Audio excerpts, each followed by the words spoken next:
Hello everyone, कैसे हैं आप सब। स्वागत है आपका एक नए वीडियो के साथ। आज की हमारी वीडियो के अंदर हम करेंगे scope and objective of international marketing unit first के मेरे नोट्स। जो हमारी पिछली वीडियो थी उसके अंदर हमने कवर किया था कि इंटरनेशनल मार्केटिंग का मतलब क्या होता है, मीनिंग एंड उसका नेचर क्या होता है।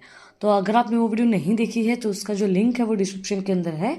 सबसे पहले इस वीडियो को यहाँ पे पॉज करो, उस वीडियो को जाकर चेक करें ताकि आपको पता चले कि इंटरनेशनल मार्केटिंग का मतलब क्या होता है। उसके बाद आज हम करेंगे scope and objective of international marketing. So let us discuss about scope of international marketing.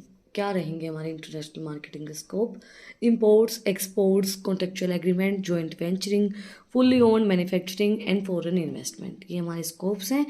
Video को स्टार्ट करने से पहले अगर आप लोगों ने अभी तक चैनल को सब्सक्राइब नहीं किया है तो प्लीज़ चैनल को जाकर सब्सक्राइब करें, उससे आप लोगों का ही फ़ायदा है। आपको डेली की नई अपडेट्स मिलेंगी, तो इसलिए बेल आइकन को भी प्रेस करें। तो फर्स्ट हमारा स्कोप है इंपोर्ट्स। इंपोर्ट्स के अंदर है this is the easiest from an international marketing a company can get into importing from one country and selling in the domestic market. This is attainable solely in an accidentally state of affairs wherever there's a demand within the domestic marketplace for foreign mechanisms or services. देखो, ये एक easiest वे है international marketing का करने के लिए।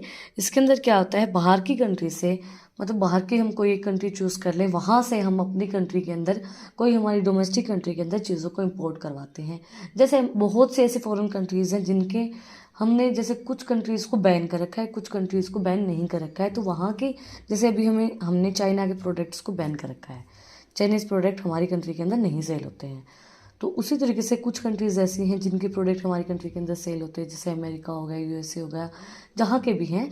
तो वो जो जर्मनी हो गया, वहाँ से जो प्रोडक्ट्स आते हैं वो हम क्या करवाते हैं, वो हमारी कंट्री के अंदर इंपोर्ट होते हैं डोमेस्टिक कंट्री के अंदर। तो वो हमारा एक इंटरनेशनल मार्केटिंग के अंदर स्कोप है कि हम इंपोर्ट करवाएं गुड्स को, जो लोग फॉरेन के गुड्स को पसंद करते हैं, जो लोग खरीदना चाहते हैं, उन सब के लिए। नेक्स्ट है exports, opposite of importations and merchandisms. Firms exports their finalized products to international market और own their other franchises in far off markets where they can sell the products to their locations for generating huge revenue. Export जो होता है वो opposite होता है imports का, क्योंकि import तो हम अपनी कंट्री के अंदर करवाते हैं, एक्सपोर्ट मतलब हम बाहर की कंट्रीज़ के अंदर करते हैं। जो भी हमारे फाइनलाइज्ड प्रोडक्ट्स हैं जिनको हम इंटरनेशनल मार्केट के अंदर सेल कर सकते हैं, उनको हम अपनी बाहर की कंट्रीज़ के अंदर सेल करते हैं। जो हमारी बाहर की फ्रेंचाइजीज़ हैं उनके अंदर बेचते हैं हमारे प्रोडक्ट्स को और एक्सपोर्ट करते हैं, ताकि हमें ज़्यादा से ज़्यादा रेवेन्यू हो, ज़्यादा से ज़्यादा हम पैसा कमाएं, ज़्यादा से ज़्यादा हमें प्रॉफिट हो। नेक्स्ट है contractual agreement. Whenever business moves beyond their domestic and boundaries, its scope of international marketing exposes it to greater chances of doing a lot of more business. The market expand, the consumers base expand, and even volumes and profit expand. देखो, जब हम बाहर की countries के अंदर जाते हैं तो उसके अंदर क्या होता है, कॉन्ट्रेक्चुअल एग्रीमेंट्स होता है। बहुत सी चीज़ें चलती हैं, बहुत सी चीज़ें हमारी आगे बढ़ती हैं, बहुत से ऑप्शंस हमें मिलते हैं, बहुत से बिजनेस हमें मिलते हैं। उनको हमारी मार्केट को हम एक्सपेंड करते हैं, हमारी वॉल्यूम्स को एक्सपेंड करते हैं, हमारे प्रॉफिट्स को एक्सपेंड करते हैं। क्या करते हैं, हम कॉन्ट्रैक्ट एक एग्रीमेंट बनाते हैं। जैसे हमने एक कॉन्ट्रैक्ट कर लिया 1 साल का कि 1 साल तक आप अब हमारे प्रोडक्ट्स को सेल करोगे, हम हमारे प्रोडक्ट्स को भेजेंगे और आप हमारे प्रोडक्ट्स को सेल करेंगे, एग्रीमेंट हो जाता है। या फिर हम कुछ चीज़ें लीज़ पे ले लेते हैं कि भाई आप हमें ये जो चीज़ है वो हमें लीज़ पे दें और हम अपने प्रोडक्ट्स को यहाँ पे सेल करेंगे। नेक्स्ट है joint venturing. 2 brands can come together and enter a potential markets that investment profit or loss are peer decided in the terms of both value and time period. देखो, joint venture का मतलब क्या होता है, joint का मतलब क्या होता है, 2 चीज़ें को जोड़ना, जॉइंट होना है ना। तो जॉइंट वेंचरिंग के अंदर क्या होगा, 2 ब्रांड्स कोलैबोरेट कर ले या 2 ब्रांड मिल जाएं और अपने प्रॉफिट एंड रेवेन्यू को शेयर करें, प्रॉफिट लॉस को शेयर करें और अपने मतलब एक बन जाएं और फिर अपने इन्वेस्टमेंट्स को सेल करें और बेचे उन चीज़ों को, और एक बन के उसको मार्केट के अंदर उतारे और उसको सेल करें। नेक्स्ट है fully owned manufacturing. Relatively a higher level of engagement in the foreign souls, companies can open a fully owned manufacturing in a country. The company can use these facility to sell products within the countries or export to nearby nation. Fully owned manufacturing के अंदर क्या होता है कि हम अपनी country के अंदर ही अपने प्रोडक्ट्स को फुल्ली मैन्युफैक्चर करें, सारा प्रोडक्ट हमारी कंट्री के अंदर बना है, मैन्युफैक्चर हुआ है, और फिर हम क्या करें उन कंट्रीज़ के अंदर उस चीज़ को सेल करें, फैसिलिटेट करें, प्रोडक्ट दूसरी जो हमारी कंट्रीज़ हैं उनके अंदर उन प्रोडक्ट्स को एक्सपोर्ट करें, भेजें, और फिर उनके अंदर वहाँ पे हम सेल करें हमारी कंट्री के अंदर बना के। नेक्स्ट है foreign investment. Foreign investment is a important part of international business. Foreign investment contain investment of funds from the abroad in exchange for financial returns. Foreign investment का मतलब क्या होता है? फॉरेन इन्वेस्टमेंट मतलब क्या होगा कि एक इम्पोर्टेंट पार्ट होता है इंटरनेशनल मार्केटिंग का, जिसके अंदर इंटरनेशनल बिजनेस का, जिसके अंदर क्या होता है फॉरेन के अंदर इन्वेस्टमेंट की जाती है फंड्स, अब्रोड के फंड्स को लेने के लिए। मतलब अब्रोड का पैसा हमारे पास आए, एक्सचेंज हो, फाइनेंशियल रिटर्न्स आए हमारे पास, जिससे हम अब्रोड के अंदर और भी अच्छी ट्रांजेक्शन्स कर सकें और ईजिली हम ट्रांजेक्शन्स कर सकें।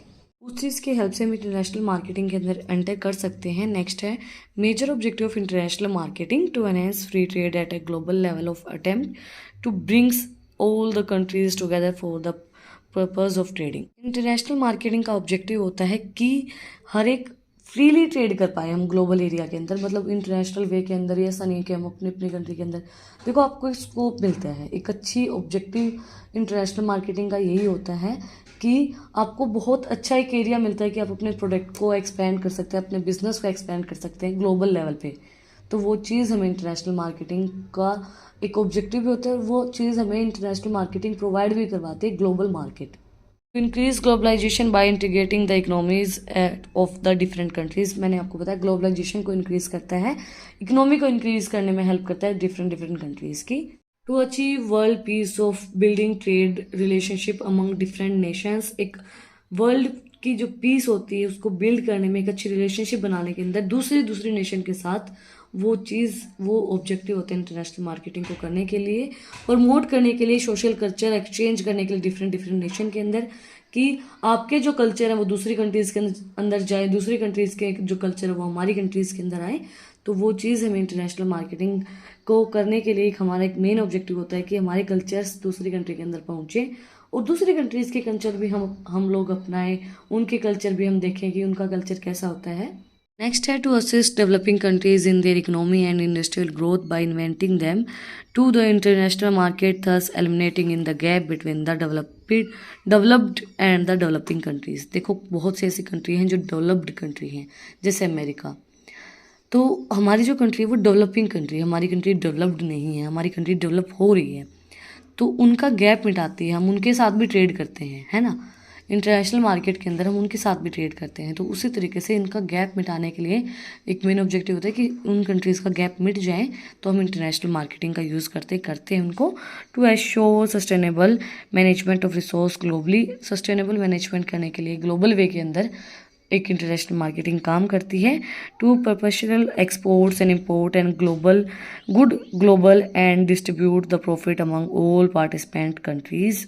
एक ये एश्योर करते हैं कि जो इम्पोर्ट ऑफ गुड्स हैं ग्लोबल मार्केट के अंदर उनको डिस्ट्रीब्यूट करना, उनके प्रॉफिट को डिस्ट्रीब्यूट करना और पार्टिसिपेट करना उन कंट्रीज़ के अंदर, उस चीज़ के अंदर एश्योरेंस प्रोवाइड करवाते हैं to professionals export and import of goods globally and distribute the profit among all participant countries. देखो एक्सपोर्ट और इम्पोर्ट को इम्प्रूव करने में हेल्प करती है ग्लोबल एरिया के अंदर, और जो प्रॉफिट्स हैं पार्टिसिपेट करने के लिए वो मतलब अलग अलग कंट्रीज़ के अंदर आपको प्रॉफिट कमाने का एक मौका मिलता है।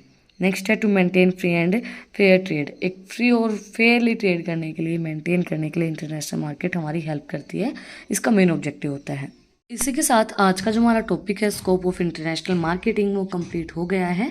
अगर आपको आज की वीडियो पसंद आई तो आप लोग को पता ही क्या करना है, कमेंट सेक्शन में मुझे बताना है कि आपको वीडियो कैसी लगी। कोई भी डाउट हो भी आप लोग कमेंट सेक्शन में मुझसे पूछ सकते हैं। और अगर आपको इन टॉपिक्स की PDF चाहिए तो टेलीग्राम चैनल का लिंक भी डिस्क्रिप्शन में है, वहाँ पर जाके आप मुझे फॉलो कर सकते हैं। और भी इंटरेस्टिंग रील्स को देखने के लिए इंस्टाग्राम चैनल का लिंक भी डिस्क्रिप्शन में है, वहाँ पर जाके आप मुझे सब्सक्राइब कर सकते हैं, फॉलो कर सकते हैं। फिर मिलते हैं एक नई वीडियो के साथ, एक नए टॉपिक के साथ। Like share and subscribe. Thank you for watching my video.